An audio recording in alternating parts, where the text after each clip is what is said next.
The anatomy of the choke point, environmental determinism, maritime fortification, and the biological imperative of the gate. Chapter 5, The Synthesis, Why Empires Fall. Act 3, The Synthesis. To recognize the ultimate inevitability of this systemic fragility, we must look backward through the depths of time to the clearest historical mirror provided to us: the dramatic fall of the Western Roman Empire. Popular historical narratives, deeply influenced by moralists and romantic writers, very often attribute the collapse of Rome to a slow moral decay, systemic political corruption, or a sudden, inexplicable loss of civic virtue. However, a rigorous environmental and logistical analysis reveals a far more mechanical, deterministic reality. Rome did not fall because it lost its moral compass. It fell because it permanently lost its food supply. At its zenith in the 2nd century, the city of Rome supported a staggering population of roughly 1 million inhabitants. This was a demographic anomaly in the ancient world that was entirely unsustainable based on the agricultural carrying capacity of the Italian peninsula alone. The survival of this massive urban center was absolutely dependent upon an incredibly complex, state-managed logistical apparatus known as the Cura Annani, which functioned as the ancient equivalent of our modern, globally integrated supply chain.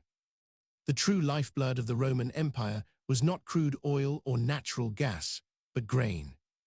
To feed the massive, restive population of the capital, the imperial administration meticulously organized the extraction and maritime transportation of hundreds of thousands of tons of durum wheat annually. Because overland transport by animal-drawn carts was prohibitively expensive due to the high friction and the massive caloric requirements of the draft animals themselves, the Roman logistical system was utterly dependent on the sea. Grain was loaded onto massive wooden merchant vessels, heavily constructed sailing ships called corbeti, some of which were capable of carrying over 1,000 tons of cargo.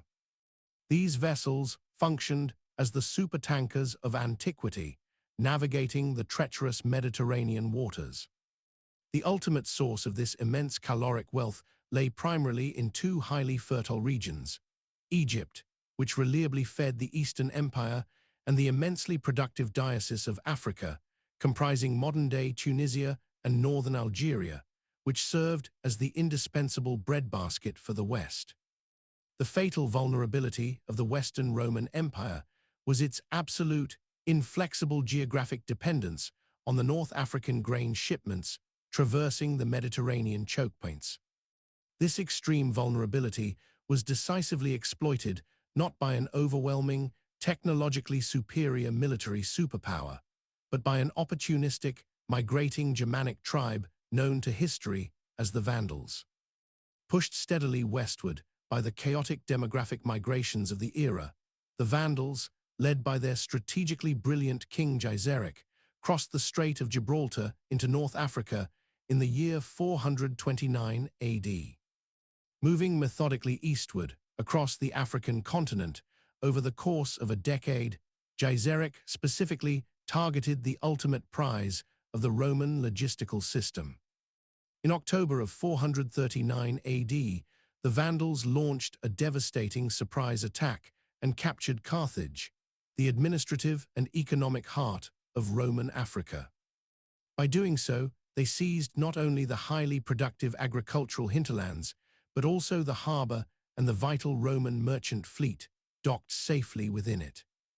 The capture of Carthage represents the ultimate historical example of geographic overreach, resulting in rapid, catastrophic collapse. Geiserik clearly understood that by controlling the primary port and the massive grain ships, he directly controlled the fate of Rome itself. The Vandals rapidly transformed from a land-based migrating tribe into a formidable maritime power. They created a ruthless thalassocracy that utterly dominated the Western Mediterranean and permanently severed the vital sea lanes connecting the African breadbasket to the Italian capital. Deprived of its essential daily caloric inputs, the city of Rome faced immediate and devastating starvation. The historical record notes that the resulting famine became so frightful that the scholar Jerome reported instances of cannibalism within the ancient city walls. The imperial government, abruptly deprived of the massive tax revenues historically generated by the wealthy African provinces, could no longer fund its frontier armies or maintain its complex civil administrative apparatus. The permanent loss of this single logistical artery was the final, fatal blow that guaranteed the total disintegration of the Western Roman Empire. It reduced a civilization of unparalleled complexity and scale to a fragmented, desolate landscape of localized subsistence farming. Without the caloric energy provided by the Diocese of Africa, the massive structural framework of the Roman state simply starved to death. When we synthesize the collapse of the Roman Mediterranean with the vulnerabilities of the modern Persian Gulf, the historical parallels are absolute and terrifying. The physical commodities have certainly changed, shifting from durum wheat and olive oil to crude oil, liquefied natural gas, and synthetic urea, but the underlying environmental determinism remains entirely identical. Both empires, the Roman Imperium of antiquity and the American-led globalized economic order of the 21st century, achieved unprecedented levels of prosperity and population density by constructing vast, highly optimized maritime supply chains. Both civilizations relied entirely on the physical efficiency of water transport to overcome the vast geographic distance between the sources of their wealth and the centers of their consumption. And both systems foolishly concentrated their ultimate survival upon incredibly narrow, highly vulnerable, and ultimately undefendable geographic gates. The ghost of geography acts as a relentless, unforgiving force that ultimately reclaims every empire that forgets the fragility of its foundations. The Vandals of the 5th century and the asymmetric drone operators of 2026 utilized the exact same geographical strategy. They recognized that one does not need to defeat a complex society in direct, symmetrical combat. One merely needs to sever the geographic choke point through which its vital energy constantly flows. Complexity is not a shield against environmental reality, it is a powerful magnifier of risk.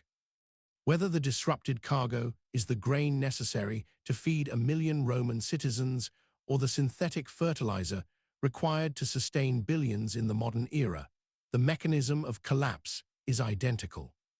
When the cost of defending the gate exceeds the capacity of the empire, the sea lanes close, the energy ceases to flow, and the society fractures. We remain, as we have always been, absolute prisoners of our geography.